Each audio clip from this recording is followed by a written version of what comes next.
जय हिंद साथियों। उम्मीद करता हूँ आप सभी लोग बेहतर होंगे। आज हम लोग बहुत इम्पोर्टेंट चैप्टर मौर्य साम्राज्य का इतिहास पढ़ने वाले हैं। आप लोगों ने अशोक का नाम, चंद्रगुप्त मौर्य का नाम, बिंदुसार का नाम, या फिर एक हमेशा से बच्चों के, जवानों के, बूढ़ों के सबके आइडल चाणक्य का नाम तो सुन ही रखा होगा। और जब हम मौर्य साम्राज्य पढ़ रहे हैं तो इनका नाम ना आए ऐसा हो ही नहीं सकता है। चलो तो पढ़ते हैं भाई मौर्य साम्राज्य की कहानी आज बहुत अच्छे से। आप लोगों को पता हुआ है कि जब कल की क्लास में, आप लोगों को कल वाली क्लास देखनी पड़ेगी इसके लिए, जब हम मगध का उत्कर्ष पढ़ रहे थे तो मगध के उत्कर्ष में हमने सबसे पहले बृहद्रथ वंश पढ़ा, फिर उसके बाद हमने हर्यक वंश पढ़ा, फिर शिशुनाग वंश पढ़ा। याद है आप लोगों को? अगर वीडियो नहीं देखी है तो आप एक बार देख लेना जाके। और लास्ट जो वंश था वो नंद वंश था, और नंद वंश के जो अंतिम शासक हैं घनानंद को पराजित करके चंद्रगुप्त मौर्य ने एक महान साम्राज्य की स्थापना की और उसका नाम है मौर्य साम्राज्य, जिसे आज हम पढ़ने वाले हैं।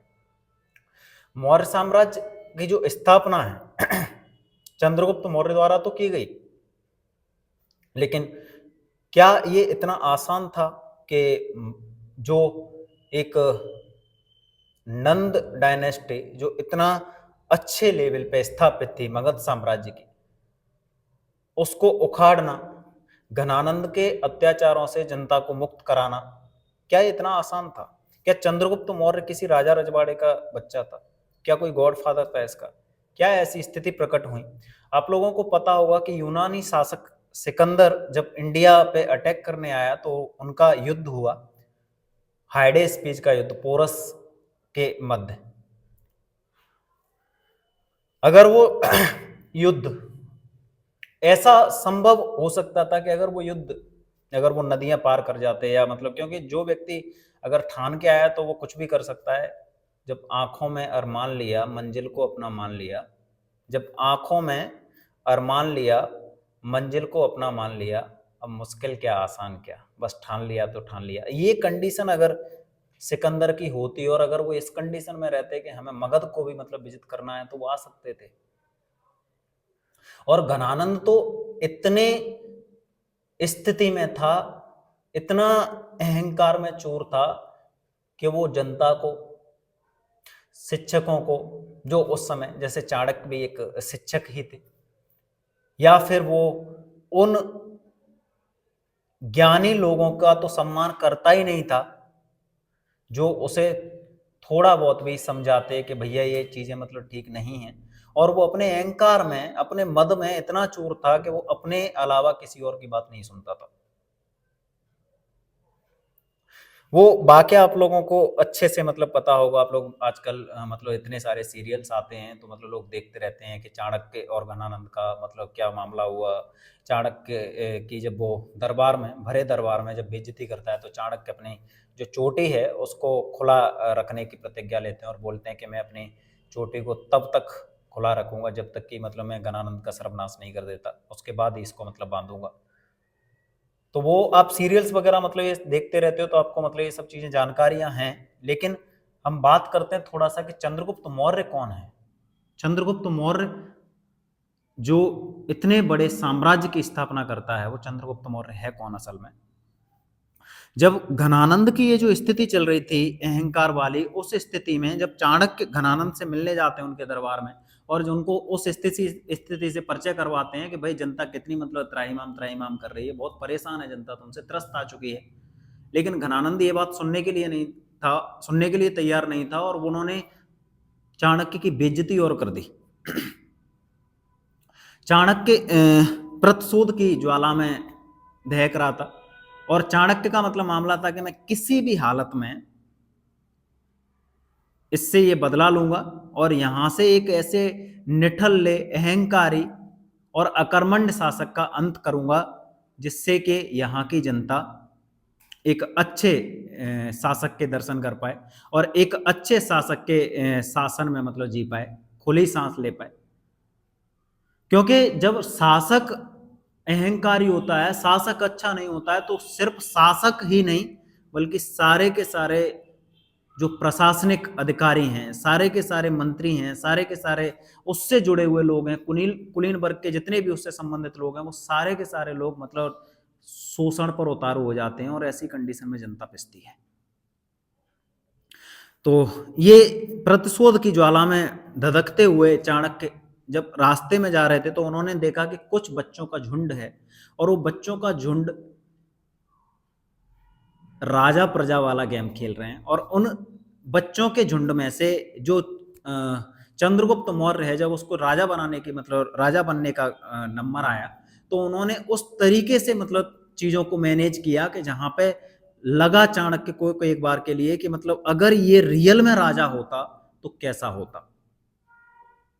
उस समय पे सन्यासियों की, ब्राह्मणों की और शिक्षकों की बड़ी वैल्यू हुआ करती थी। बताया जाता है कि जो चंद्रगुप्त मौर्य हैं उनके पिताजी का देहांत हो गया था, वो सैनिक थे कभी नंद साम्राज्य में। तो चंद्रगुप्त मौर्य के पिताजी थे नहीं, तो उनकी मम्मी थी, उनकी मम्मी से मतलब चंद्रगुप्त ने वो चंद्रगुप्त मौर्य के बारे में चाणक्य ने मतलब पूछा कि अगर हम इस बच्चे को शिक्षा देना चाहें और अपने साथ ले जाएं तो आपको कोई आपत्ति।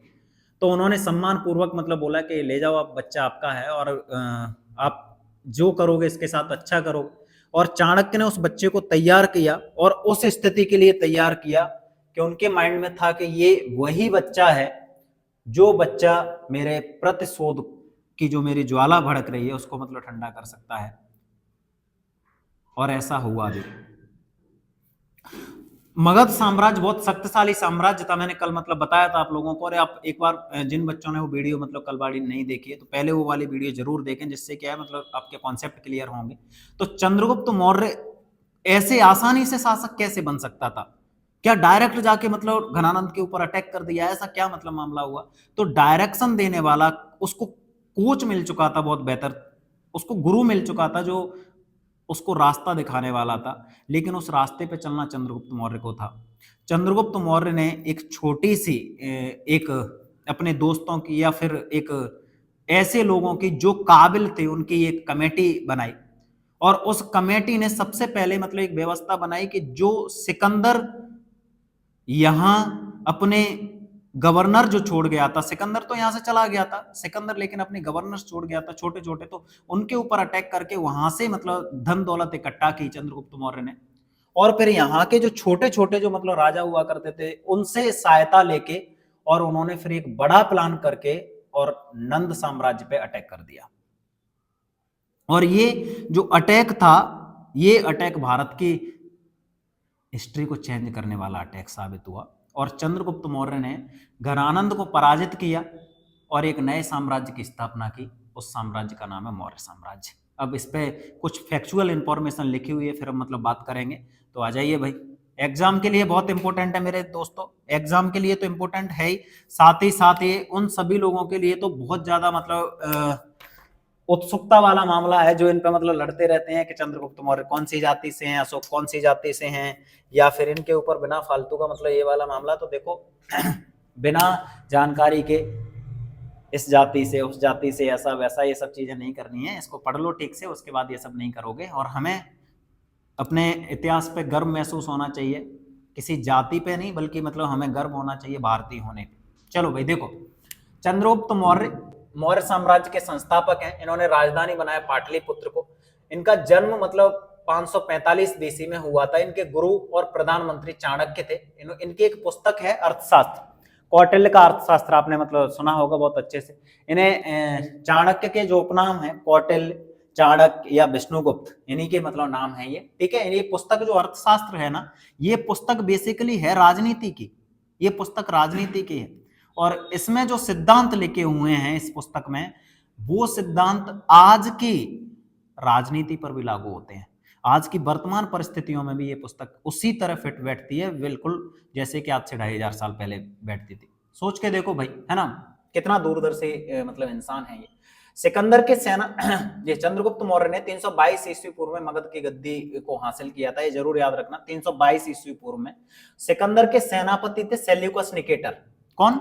सिकंदर के सेनापति थे सेल्यूकस निकेटर, और सेल्यूकस निकेटर को चंद्रगुप्त मौर्य ने 305 ईस्वी पूर्व में युद्ध में हराया, और सेल्यूकस निकेटर ने इनसे संधि की, और संधि के तहत वो उनसे मतलब मित्रता करना चाह रहे थे। वो चाह रहे थे कि मतलब हम इनसे शत्रुता ना करके इनसे मित्रता करें।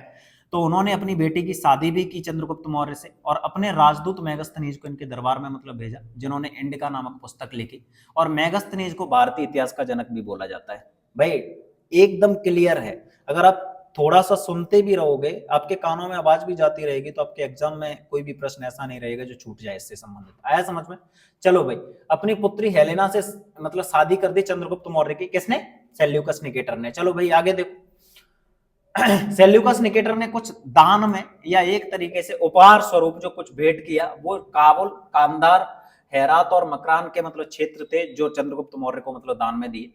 ठीक है, आगे चंद्रगुप्त मौर्य की मृत्यु 298 ईस्वी में श्रवण बेलगोला कर्नाटक में संलेखना विधि से होगी। ये क्या सिस्टम है भाई? चंद्रगुप्त मौर्य के लड़के का नाम था बिंदुसार। जब चंद्रगुप्त मौर्य की उम्र बढ़ रही थी, तो उसी समय पे वो एक जैन मुनि भद्रबाहु के संपर्क में आए, और उनके संपर्क में आने के बाद मतलब उन्होंने बोला कि अब मैं जो राजपाट का जो मामला है वो अपने बेटे को सौंप देता हूँ, और अपने बेटे को राजपाट का मामला सौंप के वो चले गए कर्नाटक श्रवण बेलगोला। वहां पे उन्होंने एक तरीके से जैन धर्म में जब किसी व्यक्ति को अपने प्राण त्यागने होते हैं तो एक विधि है, उसमें संलेखना विधि, खाना पीना मतलब छोड़ देते हैं और उसके बाद मतलब नेचुरल मतलब मृत्यु हो जाती है, ये संलेखना विधि है। तो इससे ये भी पता चल गया कि चंद्रगुप्त मौर्य ने कौन से धर्म को अपना लिया था? जैन धर्म को अपना लिया था। भाई ये जरूर याद रख लेना, ठीक है, ये बिल्कुल इसमें से प्रश्न आते हैं। चंद्रगुप्त मौर्य ने सौराष्ट्र के गवर्नर पुष्यभूति द्वारा सुदर्शन झील का निर्माण करवाया।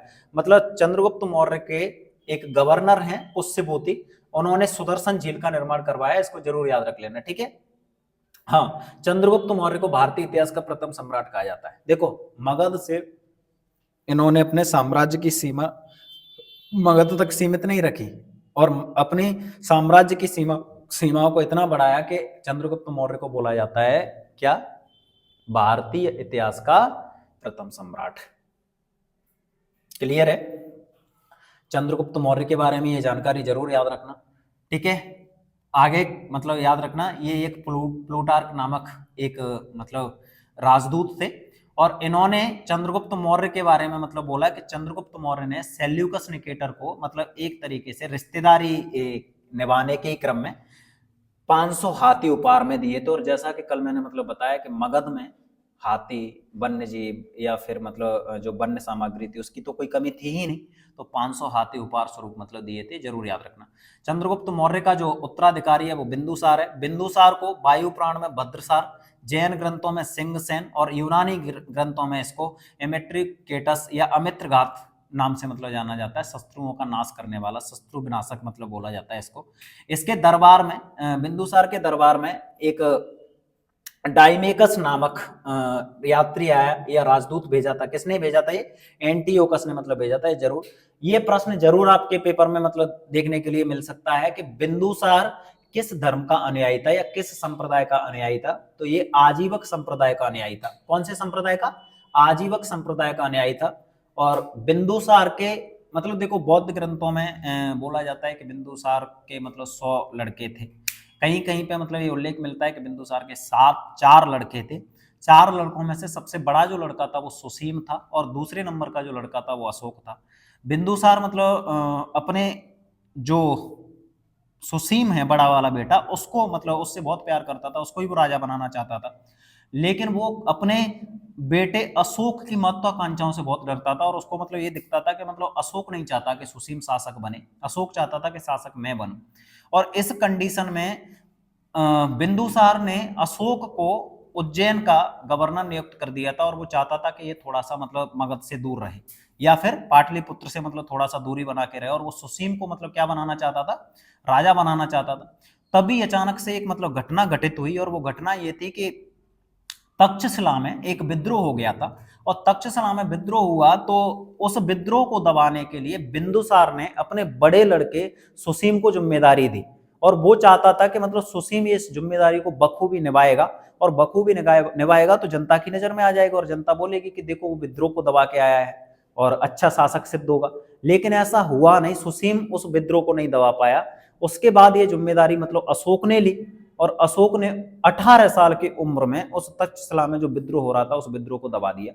और उसके बाद फिर भी मतलब ये महत्वाकांक्षा मतलब या फिर एक प्रेम था मतलब बिंदुसार का अपने बड़े लड़के के प्रति, तो बिंदुसार फिर भी नहीं चाहता था कि अशोक शासक बने।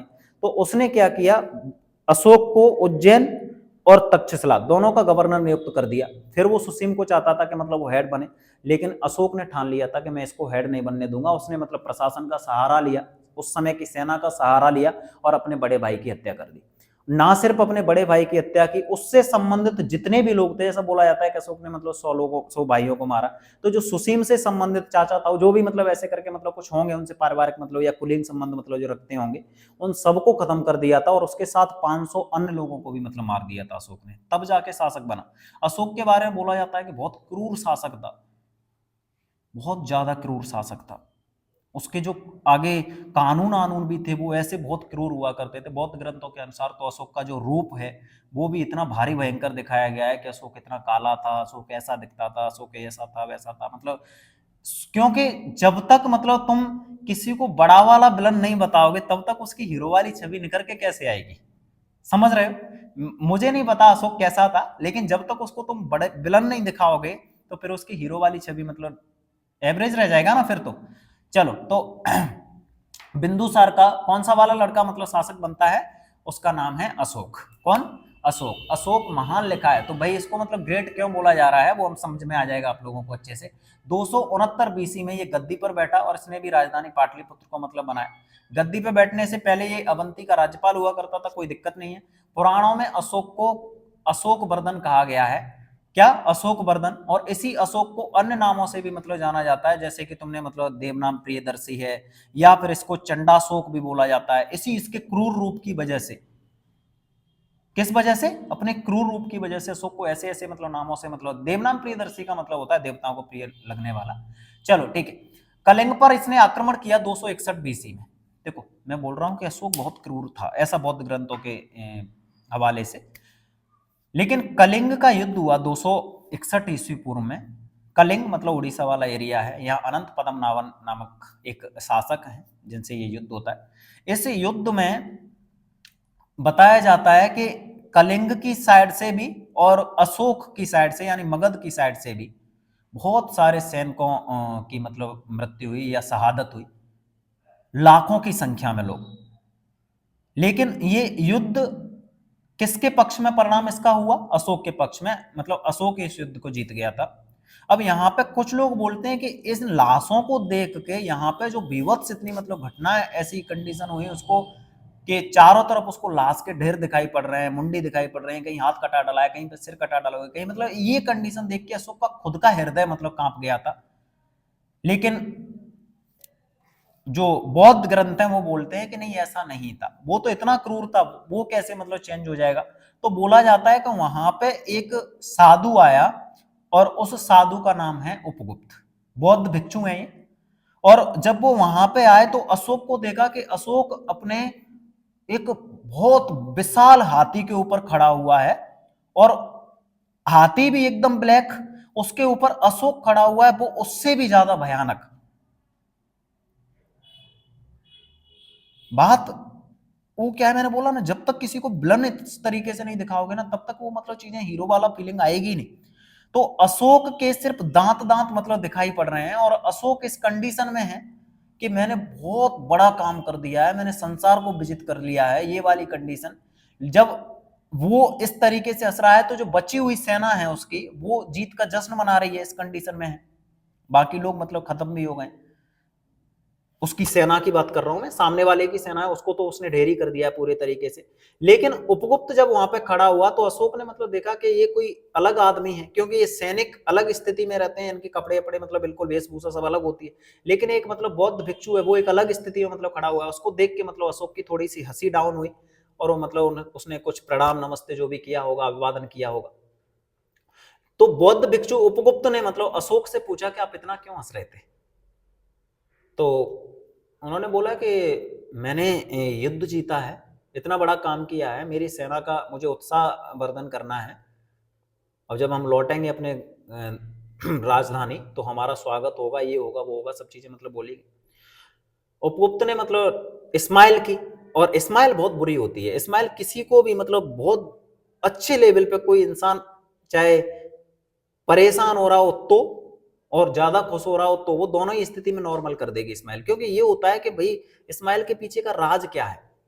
ये वाली स्थिति में जब मतलब अशोक हुआ तो अशोक ने उनसे पूछा कि भाई क्या हुआ ऐसा, तो नहीं नहीं भाई, उपगुप्त ने बोला नहीं कुछ हुआ नहीं, आप बताओ क्या क्या मतलब क्या जीत गए हो ऐसा, ये जमीन जीत गए हो, ये सब चीज ऐसे करके, राज्य मिल गया, साम्राज्य मिल गया, साम्राज्य का विस्तार हो जाएगा, सीमाएं बढ़ जाएंगी अब तुम्हारे क्षेत्र की। तो अशोक बोलता है हाँ। तो उपगुप्त ने बोला कि हारे क्या हो ये पता है तुम्हें? तो उसने बोला कुछ नहीं। तो उन्होंने बोला कि अब सोच के देखो कि आपने उन माताओं की गोद खाली कर दी जिनका एक ही बच्चा था, और वो उम्मीद लगाई हुई थी कि मेरा बच्चा लौट के आएगा। उस पिता को अपने बेटे की चिता में आग लगाने के लिए मतलब मजबूर कर दिया, अग्नि देने के लिए मजबूर कर दिया, जिसका इकलौता बेटा है और पिता वृद्ध है। आपने उस बच्चे को अपने उस पिता से नहीं मिलने दिया जो बच्चा बड़ा होके अपनी मां से यह सवाल करने वाला है कि मेरे पापा कहाँ हैं। आपने उस औरत को विधवा कर दिया जिसकी अभी हाल ही में शादी हुई थी, अभी उसने ठीक से ये भी नहीं देख पाया था कि दुनिया होती क्या है, और उस समय तक तुमने उसकी मतलब एक तरीके से दुनिया है वही उजाड़ दी। और अब सोच के देखो कि आप जब अब राजधानी लौट के जाओगे तो बहुत सारे लोग होंगे जो इस हर्षोल्लास में शामिल नहीं हो पाएंगे, और बहुत सारे लोग होंगे जो हर्षोल्लास मचा रहे होंगे, लेकिन उसी हर्षोल्लास में से कोई मां खड़ी होगी और तुम्हें बद्दुआ देगी कि मेरे बेटे को मरवा के आ गया। जब ये सारी की सारी चीजें जब अशोक ने सुनी तो अशोक की जो स्थिति थी हर्षोल्लास वाली वो गमगीन हो गई, और अशोक उस साधु के या बौद्ध भिक्षु के पैरों में आ गया और उसका हृदय परिवर्तित हो गया, और उन्होंने बोला कि मुझसे बहुत बड़ी गलती हो गई है, मैं अब क्या करूं। तो बोला जाता है कि अशोक उस स्थिति में आ गया था कि मुझे यहीं से तुम्हारे साथ चलना है, मुझे राजधानी नहीं जाना है, मुझे साधु होना है। उस स्थिति में उपगुप्त ने बोला कि नहीं, तू शासक है, लेकिन एक अच्छा शासक अगर तुझे बनना है तो तुझे ये स्थिति में नहीं रहना है। जो प्रजा है वो प्रजा तेरे बच्चे के समान है। उस प्रजा को उस स्थिति में रख के जहां पे तेरा कोई भी प्रशासन में से जो व्यक्ति है वो उनको परेशान ना कर पाए, उनका शोषण ना कर पाए, उस स्थिति में मतलब तुझे मतलब रखना है। ऐसा मतलब बोला जाता है कि उपगुप्त के वचनों से इतना प्रभावित हुआ अशोक के, उसने युद्ध नीति को त्याग के धम्म नीति को अपना लिया।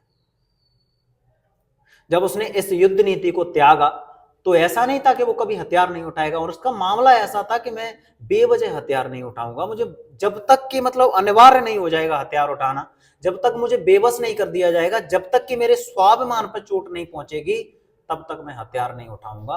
और ये स्थिति अशोक की हुई भी, और इसी वजह से बोला जाता है कि एक इतना क्रूर शासक है, और वो क्रूर शासक इतना धर्मात्मा कैसे बन जाता है।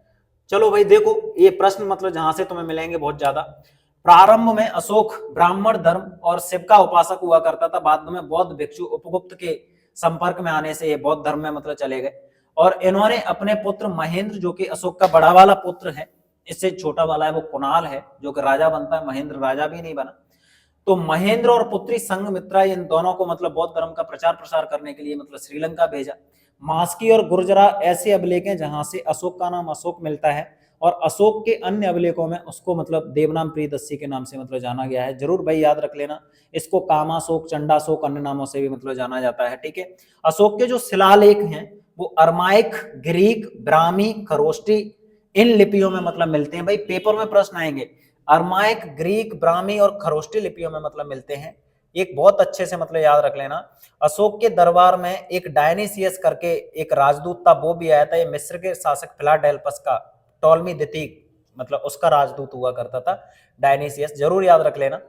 ठीक है, इसने जो आजीवक संप्रदाय, इसके पिताजी जो आजीवक संप्रदाय के अनुयायी थे, आजीवक संप्रदाय वाले लोगों के लिए बारवर की पहाड़ियों पर 4 गुफाएं बनवाई थी, सुदामा, कर्ण, चौपार और विश्व चौपड़ी। जरूर याद रखना ये। ठीक है, बहुत अच्छा मतलब मामला है, पेपर में प्रश्न बनते हैं यहां से। तीसरी बौद्ध संगति का आयोजन भी इसी के समय पे हुआ था। आप लोग आंसर जरूर करना भाई, प्रथम बौद्ध संगति और द्वितीय बौद्ध संगति का आयोजन किस किस के समय पे हुआ था, जरूर आंसर करना भाई कमेंट में। बड़ा अच्छा लगता है आप लोग, इससे पता चलता है कि आपने वीडियो को अच्छे से देखा है। ठीक है, तीसरी बौद्ध संगति का आयोजन है वो किसके समय पे हुआ था, अशोक के समय पे हुआ था। ये 250 ईस्वी के आसपास, ईस्वी पूर्व के आसपास वाला मामला है। जम्मू कश्मीर की जो राजधानी है श्रीनगर, इसकी स्थापना भी अशोक ने मतलब करवाई थी। ठीक है, शिलालेखों की जो अशोक के शिलालेख हैं वो बहुत प्रसिद्ध है भाई। अशोक के शिलालेखों की खोज हुई थी 1750 में। ये टीपेंथलर नामक एक व्यक्ति हैं, उन्होंने मतलब ये किया था। और अशोक के शिलालेखों को सर्वप्रथम पढ़ा था जेम्स प्रिंसेप ने 1837 में। ये दोनों प्रश्न पेपर के हैं। अशोक के अभिलेखों की खोज कब और किसने की, और अशोक के अभिलेखों को कब और किसने पढ़ा। तो अशोक के अभिलेखों की जो खोज है वो 1750 ईस्वी में, 1750 ईस्वी मतलब ये बहुत पुराना वाला मामला नहीं है ना, ये ईसाई है अंग्रेज, उन्होंने मतलब इसकी खोज की और उसी ने पढ़ा। टी पेंथलर ने मतलब खोज किया था और जेम्स प्रिंसेप ने मतलब पढ़ा था। अशोक के अभिलेखों की संख्या मतलब 14 है। इनमें मतलब मामला है कि अशोक के अभिलेखों में मतलब क्या क्या लिखा हुआ है, ये जरूर मतलब शिलालेखों में ये प्रश्न आता है। जैसे पशु बलि की निंदा की थी इन्होंने, समाज में जो उत्सव होते हैं या शादी पार्टी या मतलब जो बर्थडे डे पे जो उत्सव होते हैं उनका मतलब इन्होंने बोला कि ये सब चीजें मतलब ठीक नहीं है। और ये एक तरीके से ये एक नैतिक जो धर्म है उसकी तरफ ये मतलब जाने की बात करते थे। ठीक है, बाकी इनमें मतलब बहुत सारी मतलब पॉइंट हैं, जैसे ये मनुष्य और पशुओं के लिए चिकित्सा व्यवस्था पर ध्यान देना, ये हर 5वें वर्ष में मतलब जो प्रशासनिक अधिकारी हैं वो राज्य के दौरे पे जाएं। इन्होंने मतलब एक तरीके से धम्मघोष की स्थापना की बात की, और धर्म महामात्रों की, जो धम्म की रक्षा करने के लिए धर्म महामात्रों की इन्होंने मतलब नियुक्ति की। आत्मनियंत्रण संबंधी शिक्षा की बात की। अशोक की तीर्थ यात्राओं का वर्णन भी मिलता है इसी से 7वें और 8वें अभिलेख में। सच्चे शिष्टाचार और सच्ची भेंट का मतलब जिक्र किया उन्होंने 9वें में, ऐसे करके है ना। इनमें सबसे ज्यादा इंपॉर्टेंट जहां से प्रश्न मतलब जो पेपर में मतलब आते हैं वो है 13वां शिलालेख, और 13वें शिलालेख में कलिंग युद्ध का वर्णन है। इसी का वेट कर रहे थे ना कि सर कब बताओगे, तो कलिंग युद्ध का जो वर्णन है वो कौन से शिलालेख में, 13वें शिलालेख में है। और साथ ही साथ पड़ोसी राज्यों का भी वर्णन किया इसी शिलालेख में उन्होंने। ठीक है, उसके बाद अशोक के 7 स्तंभ लेख हैं, मतलब 7 इनकी संख्या है जो 6 अलग अलग मतलब स्थानों से मतलब मिलते हैं, जरूर याद रख लेना। अशोक का जो सबसे छोटा अभिलेख है उस अभिलेख का नाम है रुम्मेनदेही अभिलेख। ठीक है, कौन सा, रुम्मेनदेही। और इस वंश के जो अंतिम शासक थे, इस वंश के जो अंतिम शासक थे वो जरूर याद रख लेना, मैं तुम्हें मतलब बता देता हूं, उनका नाम है भद्रथ।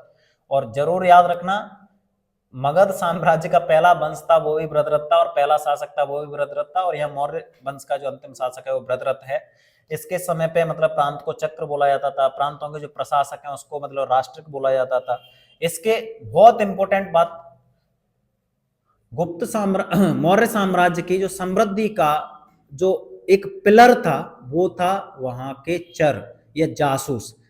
कोई भी आज की भी स्थिति में देखना, जिस देश में उसकी जो संस्था है, कौन सी संस्था, जासूसी करने वाली जो संस्था है वो मजबूत है, तो फिर देखो कि उस देश की जो व्यवस्था है बहुत बेहतर तरीके से मतलब चल सकती है। क्योंकि सिंपल सी बात है यार, अगर आप इतने बड़े मतलब राष्ट्र को मतलब चला रहे हो, इतने बड़े राज्य को मतलब चलाओगे, तो वहां पे आपके दुश्मन मतलब बहुत सारे बन रहे होंगे, आपके राज्य में विद्रोह करने वाले बहुत सारे लोग योजनाएं बना रहे होंगे, और इन सब चीज़ों की मतलब जो जानकारी दे सकते हैं वो जासूस दे सकते हैं। तो चाहे वो इजराइल की बात हो, मोसाद, या फिर इंडिया की बात हो, रॉ, किसी भी देश की मतलब बात हो, अगर मतलब जो जासूसी करने वाली जो संस्था है वो मजबूत है, गुप्तचर संस्था है वो अगर मजबूत है, तो फिर वो कुछ भी कर सकता है वो देश। ठीक है, ये मौर्य साम्राज्य का इतिहास था। उम्मीद करता हूँ आप सब लोगों के बहुत काम आएगा, और ये क्लास आप लोगों के लिए ही है, तो शेयर कर दिया करो। जय हिंद, हर हर।